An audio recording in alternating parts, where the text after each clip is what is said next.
Number 3 is eat ancestral foods. And before we debate the particulars, notice that the most benefits are going to come from what you don't eat, and that's the nasty, toxic, processed modern foods. So we're going to strive for a total elimination of grains, sugars, sweetened beverages, refined industrial seed oils, the fried foods and the packaged and boxed foods, and other processed foods, including the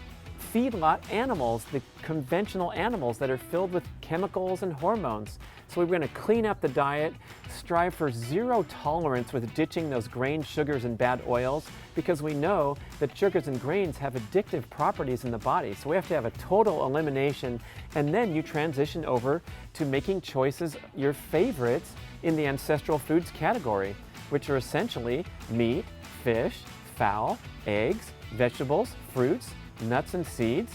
and allowances for certain modern foods like organic high-fat dairy products and high cacao percentage dark chocolate. So that's your foundation, getting rid of the toxic stuff, emphasizing ancestral foods, and especially as you get further down the line, striving for those superfoods like organ meats and pastured eggs and the oily cold water fish, fermented foods, fresh local berries, the most nutritious foods on the planet, emphasizing those within your ancestral eating patterns, and you are on your way to the highest nutrient value diet.